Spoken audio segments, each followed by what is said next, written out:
Hey y'all, welcome back. Well, me and Kimberly went to, we had to run down to the lease and check a few things out, and got to noticing that we've done sprayed once this year, but we noticed that we got a lot of grass coming up in our Whitetail Institute food plot.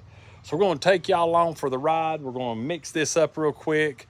I've got the Pioneer here. I always keep my saws and stuff in it this time of year.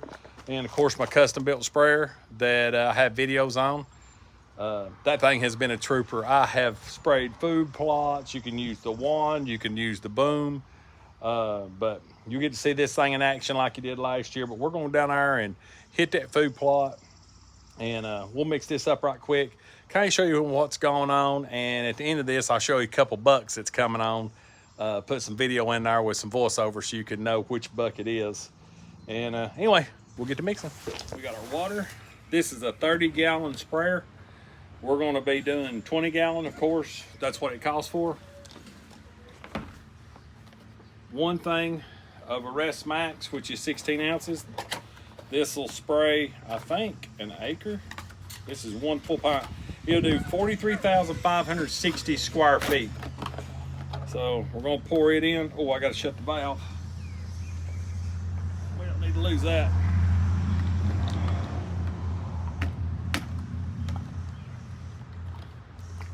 Pour all them contents in. Like I said, Arrest Max. And then there's 1 cup of Surefire crop oil. So I got a half cup here.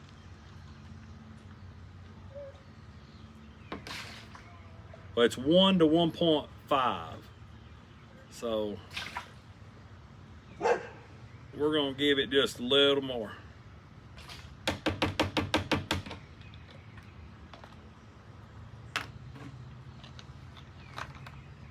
And usually when you order this, it's the only size they come in. You can get at least 2. If you're really spraying with it, you can get 3 sprays out of this 1 crop oil versus 1 of these. So now we just put 20-gallon of water.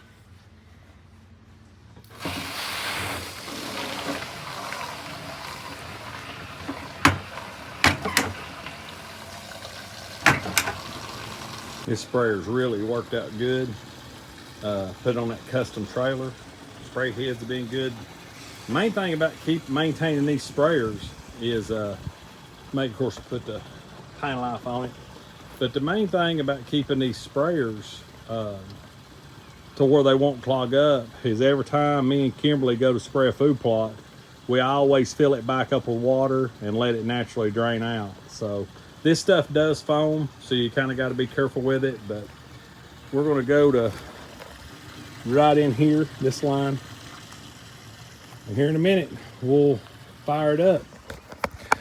The speed on this, I've had several people ask me. Usually I do 3 mile an hour and low. This thing sprays like a 7 foot wide, so we just cover our tracks and go over it. Kind of gets double sprayed on the laps. But down there where we're doing it, we want to keep the grass out of it. Johnson grass is really bad this time of year. During this time of year when you get up 90 degrees and it really wants to grow and just takes over your food plots. So we try to spray it a couple times a year. This is really doing it twice back to back in like a month, but it got so far out of shape and we didn't want a bush hog worried about the babies, the turkeys, you know, the nest, busting up the nest, that we let it go a little too long. I probably should have hit it in the spring, but that's afterthought. I can always work on that next year. All right, we're loaded up and ready to roll.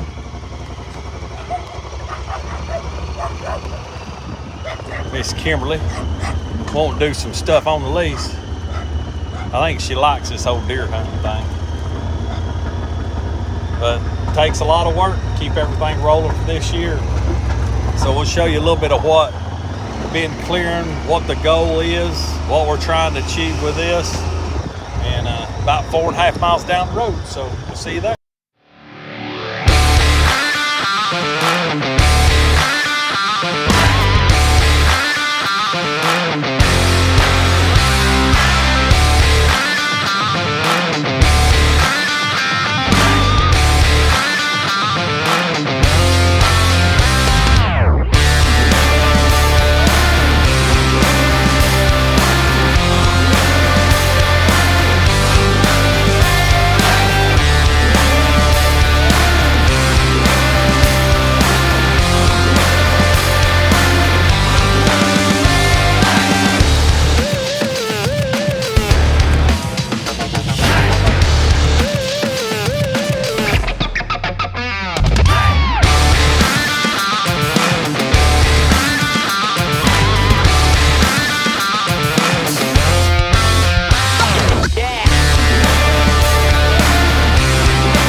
It covers a little over 6 foot. So we'll get the spraying and get this done.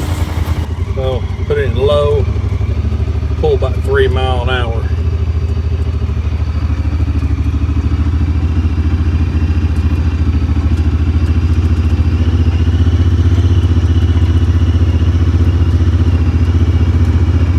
The cool thing about this is we can judge how wide we're spraying due to the tire width. So, you know, side by side's not that wide. I mean, it's pretty wide. Pioneer's a pretty wide one. But anyway, we can gauge by our tire tracks and pulling at 3 miles an hour to how good a coverage and spread we're getting.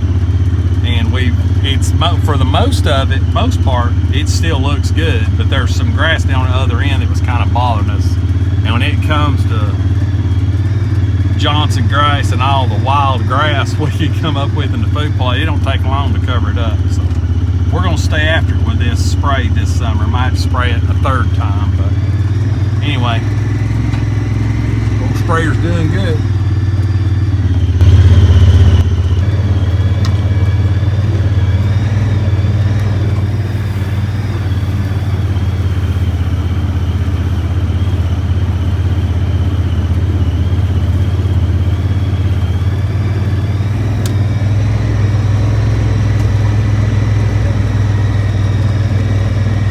While we're finishing up spraying, I wanted to show you a quick clip of a buck that y'all know I missed last year. This is Blackjack.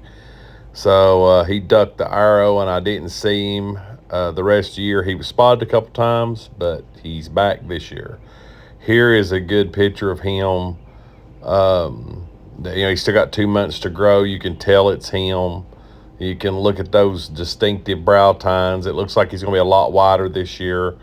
I hope he grows his, you know, both his third point or his 3s and 4s on each side. But this deer's going to have a lot of potential. We'll follow him through the year.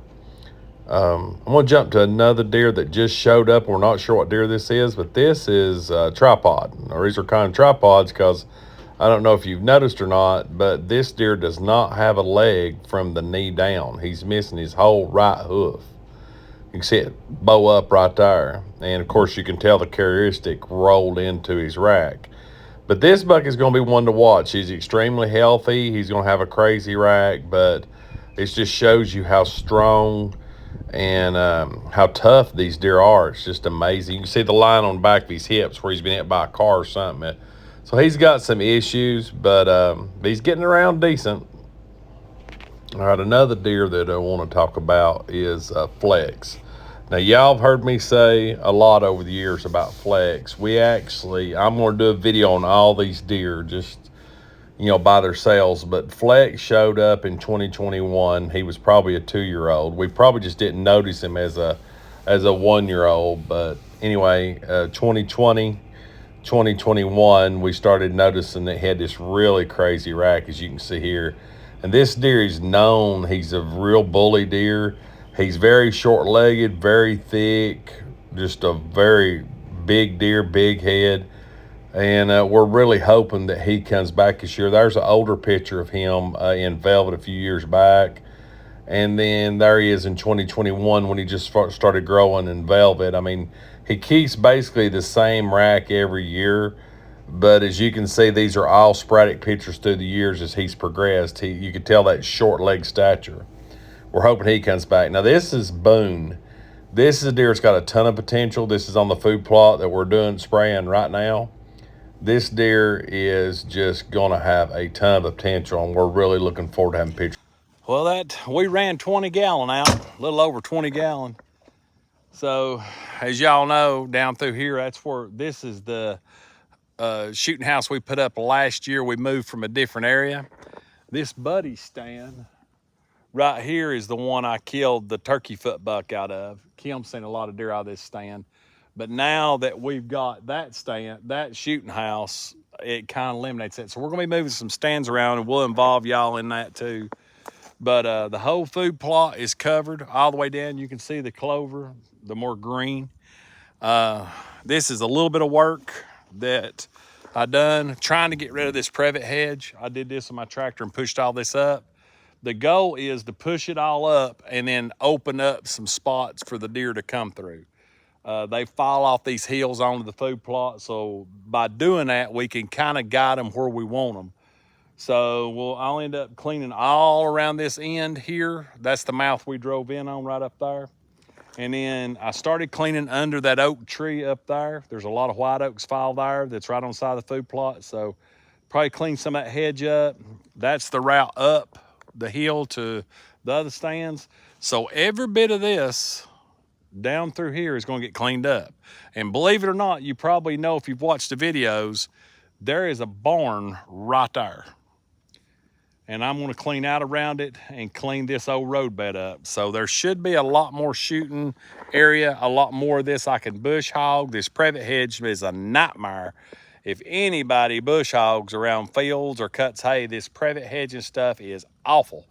It just beats you to death, scratch your tractor up. So I'm going to leave a few choice trees for rub trees, especially this one, the little oak. I'm going to leave it and try to clear out, let some sun get to these trees, these good trees, and get rid of the junk. So here, oh, these buzzards coming out the top of the barn. Evidently the roof of the barn's blowed off or something. But anyway, we'll be bringing a lot more to you as we go, showing you what we're going to do for the season. And like I said, I appreciate all of you. I hope you're enjoying the content, and we hope to keep bringing you good quality content, and hopefully y'all like it. If you do like it, hit the like at the bottom. If you don't, then that's fine too. If you like what we're doing, please drop a subscribe and a comment. Tell me what you think about this. This is the old home place. This is literally Death Valley down through. This is where we try to keep them in here and happy, feed them through the summer, make sure they got everything they need, and then maybe we can be picky or get lucky during the season. So we get the old Pioneer back home. We're fixing to go get Briar, our grandson, watch him for a while. The sprayer did great as usual. Go over and check those videos out. Drop comments what you think about that. We really appreciate it. And as always, please subscribe and like, and God bless. We'll see you on the next video. See ya.